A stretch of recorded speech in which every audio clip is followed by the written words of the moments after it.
Hello everyone, कैसे हो आप सब। Hope you are fine. जैसे कि आप जानते हो हमारा चैप्टर 2 एनसीईआरटी का क्लास 11th का केमिस्ट्री का स्टार्ट हो गया, जिसमें मैंने पार्ट 1 कल आपके साथ डिस्कस किया था, जिसके हमने कैथोड रे और चार्ज मास रेशियो के बारे में और कैथोड रे की प्रॉपर्टीज़ के बारे में स्टडी किया था। आज हम अपना नेक्स्ट टॉपिक स्टार्ट करने वाले हैं, discovery of proton and neutron. Electric discharge carried out in the modified cathode ray tube. आपके पास एक डिस्चार्ज ट्यूब है और एक मॉडिफाइड कैथोड रे ट्यूब है जो डिस्कवरी करती है पार्टिकल्स की पॉजिटिव चार्ज की, जिसे हम क्या कहते हैं कैनाल रेस। जो कैरेक्टरिस्टिक्स है पॉजिटिव चार्ज की वो लिस्टेड है। सबसे पहला कहता है जो कैथोड रे अनलाइक है, पॉजिटिव चार्ज डिपेंड करता है नेचर ऑफ गैस के ऊपर। जो कैथोड रे ट्यूब के अंदर गैस प्रेजेंट है तो हमारा जो नेचर है पॉजिटिव चार्ज का उस गैस पे डिपेंड करता है। तो these are simply positively charge gaseous ion बोला जाएगा। चार्ज मास रेशियो पार्टिकल्स का फाउंड होता है डिपेंड ऑन द गैस के ऊपर डिपेंड करता है आपका। फ्रॉम विच दीज ओरिजिनेट, जहां से ये शुरू होते हैं। Some of the positively charge particles carry a multiple of fundamental unit of electric charge. कुछ आपके पॉजिटिवली चार्ज पार्टिकल हैं जो फंडामेंटल यूनिट इलेक्ट्रिकल चार्ज की क्या करते हैं, कैरी करते हैं। बिहेवियर इन पार्टिकल्स का मैग्नेटिक और इलेक्ट्रिक फील्ड में अपोजिट होता है ऑब्जर्व ऑफ इलेक्ट्रॉन और कैथोड रे। जिस तरह से आपने कैथोड रे ट्यूब के अंदर मैंने समझाया था ना कि आपके पास एक डिस्चार्ज ट्यूब होती है। फॉर एग्जाम्पल मैं आपको दोबारा रिपीट करती हूँ। जैसे हमारे पास ये एक डिस्चार्ज ट्यूब है, ठीक है, ये रफली बनाई है मैंने आपको जस्ट समझाने के लिए। तो यहाँ पे भी हमारे पास क्या है, कैथोड है, और यहाँ पे मेरे पास क्या है, एनोड। जब यहाँ पे हम इस तरह से इलेक्ट्रिक प्लेट लगाते हैं या कोई भी मैग्नेट्स लगाते हैं, ठीक है, इलेक्ट्रिक और मैग्नेटिक फील्ड जनरेट करते हैं, तो आपकी जो रेज है ना वो चार्ज के अकॉर्डिंग डायरेक्शंस में क्या करती हैं, आपकी फ्लो करती हैं।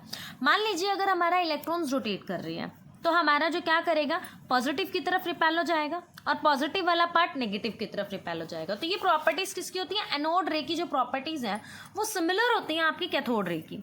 स्मॉलेस्ट और लाइटेस्ट पॉजिटिव आयन ऑब्टेन्ड होते हैं हाइड्रोजन के। किससे ऑब्टेन्ड होते हैं, हाइड्रोजन से ऑब्टेन्ड होते हैं, जिन्हें हम प्रोटॉन बोला जाता है। पॉजिटिवली चार्ज पार्टिकल को कैरेक्टराइज किया गया था 1919 में और एक नीड फेल्ट हुई थी presence of electrically neutral particle जो कंस्टिट्यूएंट ऑफ एटम में पाया जाता है। इसकी डिस्कवरी करी थी चैडविक ने, जेम्स चैडविक इनका नाम है। इन्होंने क्या करा था, एक बम्बार्डिंग करी थी थिन शीट ऑफ बेरिलियम पे पार्टिकल्स की। इलेक्ट्रिकली न्यूट्रल पार्टिकल्स से जो मूव करे slightly greater than that of proton was emitted. जहां से वो टकराए वहां से प्रोटॉन को क्या कर दिया, उन्होंने एमिट कर दिया और कुछ इलेक्ट्रिकली न्यूट्रल पार्टिकल दिए जिनका नाम इन्होंने क्या रख दिया, न्यूट्रॉन्स रख दिया। इंपॉर्टेंट देखो इसमें क्या बोला है, मिल्कमैन ऑयल ड्रॉप मेथड। अब यहाँ पे हम एक छोटा सा मेथड डिस्कस करने वाले हैं। ऑयल ड्रॉपलेट फॉर्म होती है मिस्ट के अंदर, प्रोड्यूस करता है एटोमाइजर और अलो करता है enter through a tiny hole, छोटे से होल से एंटर करता है अपर प्लेट के इलेक्ट्रिकल कंडेंसर के अंदर यहाँ से, ठीक है। अब कहता है जो डाउनवर्ड मूवमेंट है ड्रॉपलेट की was viewed through the telescope. आप नीचे की जो मूवमेंट है उसे आप टेलीस्कोप से ऑब्जर्व करोगे। इक्विन विद ए माइक्रोमीटर आईपीस, आप एक माइक्रोमीटर आईपीस लगाओगे यहाँ पे, और by measuring the rate of fall of these droplet, आप ये जो ड्रॉपलेट गिर रही हैं आप इनका रेट ऑफ मेजरमेंट देखोगे। तो मिल्कमैन क्या करता है, able to measure the mass of oil droplet, जो हवा अपनी क्या कर रही है चैम्बर के अंदर प्रेजेंट है वो आयनाइज कर रही है बीम ऑफ एक्स रे को। इलेक्ट्रिकल चार्ज इन ड्रॉपलेट में एक्वायर होता है collision of gaseous ion, gaseous ion के बार बार टकराने से। तो fall of these charges, in charges का फॉल ऑयल ड्रॉपलेट में रिटार्ड कर दिया जाता है, या आप कहेंगे एक्सेलरेट कर दिया जाएगा या स्टेशनरी माना जाएगा। वो डिपेंड करता है चार्ज ऑन द ड्रॉपलेट। जो ये ड्रॉप्स गिर रही है ना इनके चार्ज के ऊपर डिपेंड करेगा कि ये मूव कर रहा है, ये रुका हुआ है या ये रिटार्ड कर रहा है। तो पोलैरिटी और स्ट्रेंथ ऑफ वोल्टेज अप्लाई करती है प्लेटों के द्वारा। तो क्या कहता है, केयरफुली मेजर करेंगे effect of electric field strength on the motion of oil droplet. Milkman conclude करता है मैग्नीट्यूड ऑफ इलेक्ट्रिक चार्ज, जिसे क्यू से माना जाता है। ड्रॉपलेट मल्टीपल्स होती हैं आपकी इलेक्ट्रिक चार्ज की, तो q is equal to n e, ये आपका क्या आता है, यहाँ से एक फॉर्मूला बनता है। तो that is the milkman oil या Millikan oil drop apparatus for measuring charge in chamber. The force acting on oil drop are gravitational, electrostatic field या viscous drag force when the oil drop is moving. Simple सी भाषा में ये कहता है कि मिल्कियन का एक एक्सपेरिमेंट है ऑयल ड्रॉप एक्सपेरिमेंट, जहां से वो ऑयल की ड्रॉप्स को छिड़का रहा है ड्रॉपलेट के द्वारा। तो वो ड्रॉपलेट्स क्या है आपकी बिखर रही हैं, वो डिपेंड करता है आपका नेचर्स के ऊपर, ठीक है। नेक्स्ट आगे हम बात करते हैं एटॉमिक मॉडल्स के बारे में। ऑब्जर्व करेंगे obtain from the experiment mention in the previous section have suggested that Dalton individual atom is composed of sub atomic particle carrying positive and negative charge. तो हमने पीछे ऑब्जर्व करा है सेक्शन के अंदर कि डाल्टन ने बताया था कि कुछ सब एटॉमिक पार्टिकल्स होते हैं जिसमें पॉजिटिव और नेगेटिव चार्ज होता है। यहाँ तक आपने स्टडी किया।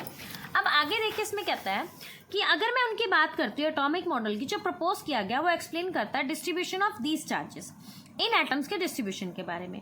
तो although some of these models were not be able to explain stability of atom. तो ये मॉडल क्या करते हैं, स्टेबिलिटी ऑफ एटम को एक्सप्लेन नहीं करते। टू ऑफ दीज मेटल इनमें से दो मॉडल्स हैं जो हमारे क्या करते हैं, प्रपोज करते हैं जे थॉम्सन और Ernest Rutherford are discuss below, जिनके बारे में हम अभी स्टडी करेंगे। सबसे पहला आ जाता है Thomson model of atom. J Thomson ने सबसे पहले मॉडल दिया था 1898 के अंदर। इन्होंने प्रपोज करा था कि जो एटम है वो एक स्फेरिकल शेप में कंटेन करता है। मान लीजिए कोई एटम है जिसकी रेडियस 10⁻⁻10 मीटर है, जो उन्होंने बोला है। पॉजिटिवली चार्ज यूनिफॉर्मली डिस्ट्रीब्यूटेड है और इलेक्ट्रॉन क्या कर रहे हैं उस पर एम्बेडेड है such a manner as it is give the most stable electrostatic configuration. कहता है कि हमारे जो पॉजिटिव चार्ज पार्टिकल है वो उसमें क्या है, आपके डिस्ट्रीब्यूटेड है और इलेक्ट्रॉन्स को हमने क्या किया हुआ, एम्बेडेड किया हुआ, बिखेरा हुआ इसके अंदर। तो आगे कहता है many different name are given by this model. इस मॉडल के अलग अलग नाम दिए गए हैं। प्लम पुडिंग भी बोला जाता है, रेजिन पुडिंग भी बोला जाता है और वाटरमेलन भी बोला जाता है। तो can be visually as a pudding और a watermelon positive charge plum और सीड्स एम्बेडेड ऑन इट। कहता है कि अगर मेरे पास वाटरमेलन, तरबूज देखा आपने, जो उसका रेड पोर्शन है तरबूज का, वो रेड पोर्शन आपके लिए किसका काम करेगा, पार्टिकल्स के क्या करेगा, पॉजिटिव चार्ज का काम करेगा। बट वहीं अगर मैं उसके अंदर काले काले बीज की बात करूंगी तो वो बीजेस आपके अंदर किसका काम करेंगे, वो बीजेस आपका क्या काम करेंगे, इलेक्ट्रॉन्स का काम करेंगे, जो इन्होंने हमें बोला है। अब कहता है कि इस मॉडल के अंदर जो फीचर है, तो मास ऑफ एटम एज्यूम किया जाता है uniformly distributed over the atom. इस पूरे एटम के अंदर यूनिफॉर्मली डिस्ट्रीब्यूट होगा। इस मॉडल के अंदर अगर हम देखते हैं ऑल थ्रू दिस मॉडल, इस मॉडल में आपका क्या कहता है कि एबल करेगा explain the overall neutrality of the atom. इस एटम की पूरी न्यूट्रलिटी को बैलेंस करेगा। But was not consistent with the result of later experiment. बाद में जब एक्सपेरिमेंट किया गया तो इस रिजल्ट को यूनिफॉर्म नहीं माना गया। थॉम्सन को अवार्ड मिला नोबेल प्राइज का फिजिक्स के अंदर 1906 में, क्योंकि इन्होंने थ्योरेटिकल और एक्सपेरिमेंटल इन्वेस्टिगेशन करी थी conduction of electricity by gases. उसके बाद कहता है in the later half of the 19th century different kind of rays were discovered. अब देखिए हमारा थॉम्सन मॉडल क्या कहता है। थॉम्सन मॉडल बेसिकली हमारा ये कहता है कि हमारे पास कोई वाटरमेलन है, इस तरह से मान लीजिए मेरे पास कोई वाटरमेलन है और इसके अंदर क्या है, ये रेड पोर्शन है। इस रेड पोर्शन को इन्होंने क्या नाम दिया, रेड पोर्शन को नाम दिया पॉजिटिवली चार्ज पार्टिकल, जो क्या है, इवनली पूरा डिस्ट्रीब्यूटेड है। क्लियर है। उसके बाद उसने बोला कि इसके अंदर जो ब्लैक कलर के बीज है ना, ये ठीक है, दैट इज इलेक्ट्रिकली, या आप कह सकते हो इलेक्ट्रॉन्स, इलेक्ट्रिकली चार्ज पार्टिकल, या आप कह सकते हो electrons. This is the Thomson model of atom. आगे कहता है कि अगर हम लेटर इसके बारे में डिस्कस करते हैं 19th सेंचुरी के अंदर, तो different kind of rays discover की जाती हैं।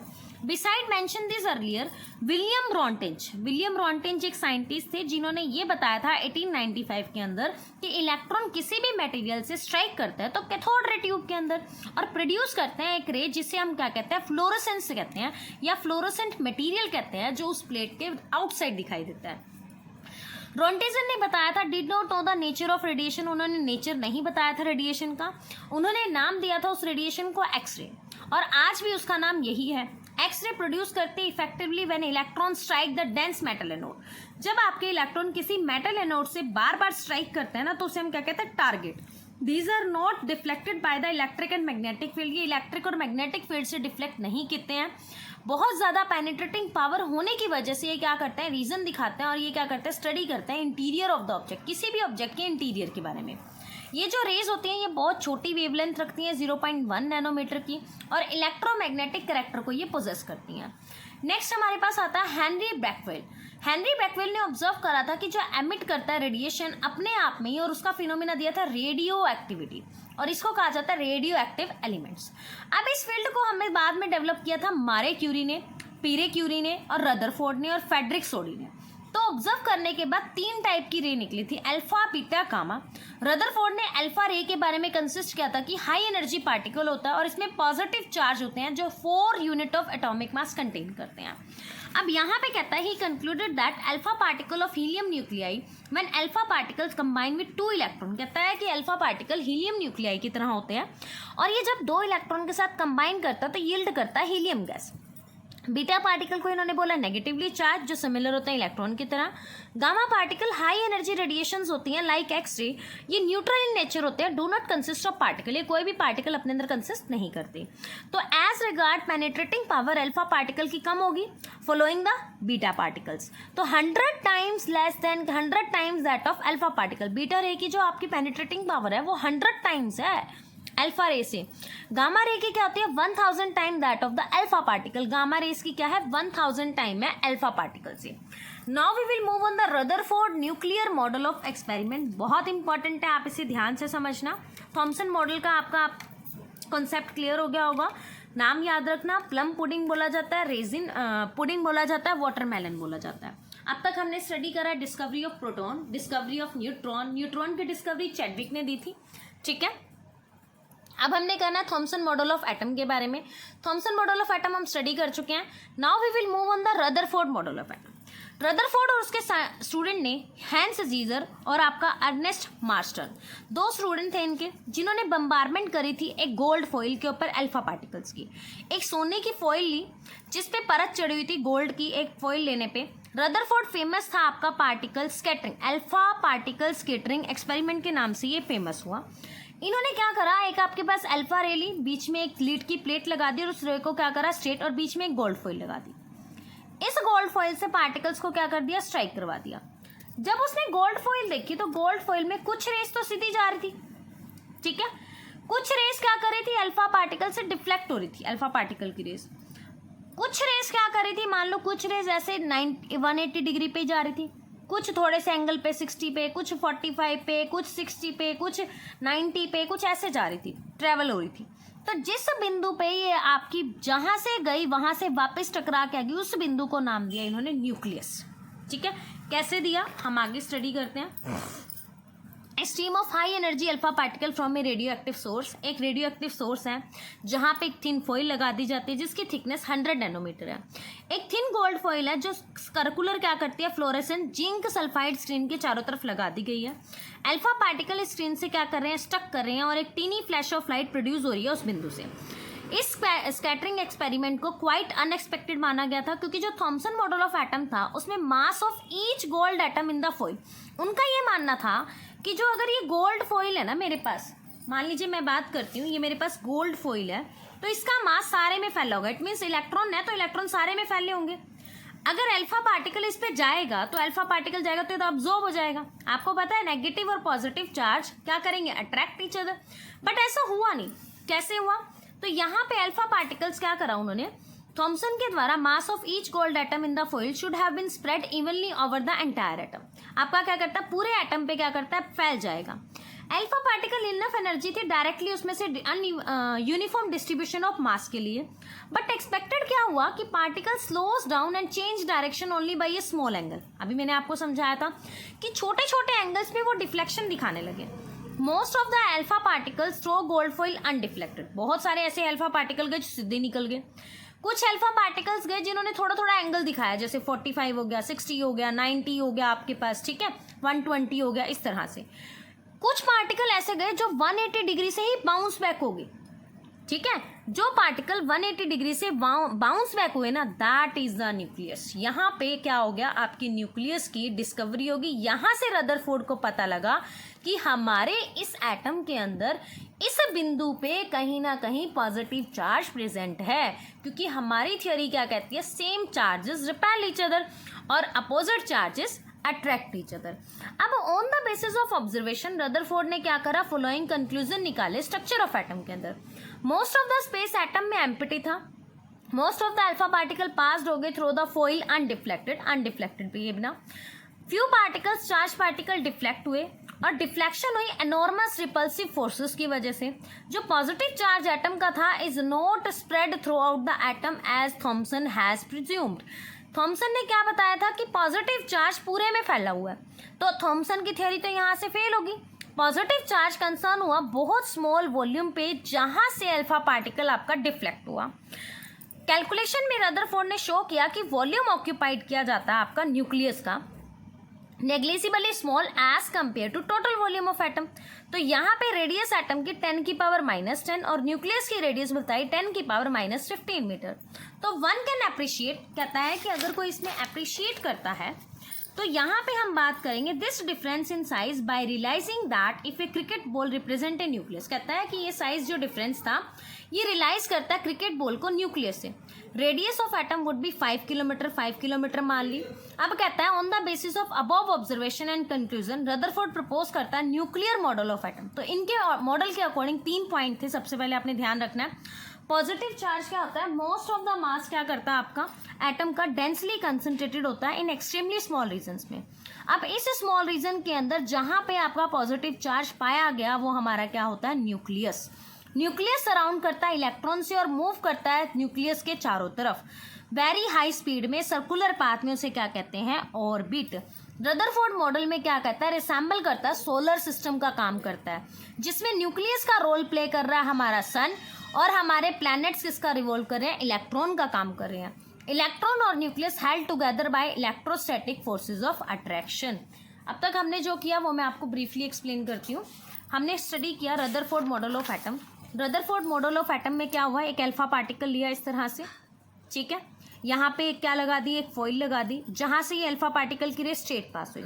यहाँ से जिंक सल्फाइड की एक क्या लगाई है, फॉइल लगाई है, और बीच में क्या लगा दिया, एक गोल्ड फॉइल, जहाँ से अल्फा पार्टिकल ऐसे स्ट्राइक हो रहे हैं। जब हमने इनको अलग से ऑब्जर्व करा ना तो अल्फा पार्टिकल्स जो थे गोल्ड के, इनके बीच में क्या था आपका न्यूक्लियस था। बट ये फाइंड आउट कैसे हुआ कि जब हमने अल्फा रे को इसमें से पास करवाया ना तो कुछ रे किसी एंगल पे डिफ्लेक्ट होगी, ठीक है, और कुछ रे जिस बिंदु से गई उसी बिंदु से बैकवर्ड 180 डिग्री पे, ठीक है। जहां ये बैकवर्ड हुई वो बिंदु हमें क्या पता लग गया हमारा कि यहाँ पे कुछ ना कुछ पॉजिटिव चार्ज प्रेजेंट है, तो उसको नाम क्या दे दिया रदरफोर्ड ने, न्यूक्लियस नाम दे दिया। क्लियर हुआ यहाँ तक आपको। उसके बाद क्या कहता है, कुछ प्रॉपर्टीज कही हैं इसने कि जो ये पॉजिटिव चार्ज हुआ इसको नाम दिया न्यूक्लियस। फिर वो ये कहता है कि अगर न्यूक्लियस में पॉजिटिव चार्ज है तो इलेक्ट्रॉन इसके चारों तरफ क्या करते हैं, रिवॉल्व करते हैं, चक्कर लगाते हैं, जिसको नाम क्या दिया इसने, ऑर्बिट, जिस ऑर्बिट में इलेक्ट्रॉन रिवॉल्व करते हैं। उसके बाद उसने बताया कि इलेक्ट्रॉन और न्यूक्लियस किस तरह से काम करते हैं, जैसे हमारा सोलर सिस्टम, ये हमारा सन है, ठीक है, हमारा सोलर सिस्टम इस तरह से वर्क करता है। हमारा अर्थ थर्ड पॉइंट पे हमारा अर्थ इसके चारों तरफ चक्कर लगा रहा है, तो वो क्या है, एक इलेक्ट्रॉन है, और ये हमारा क्या है, न्यूक्लियस है। होप सो आज की वीडियो आपको बहुत अच्छे से समझ आई होगी, आज का कॉन्सेप्ट आपको बहुत अच्छे से समझ आया होगा। अगर आपको मेरी वीडियोस, मेरा कंटेंट अच्छा लगता है तो please like, share and subscribe my channel. Thank you so much.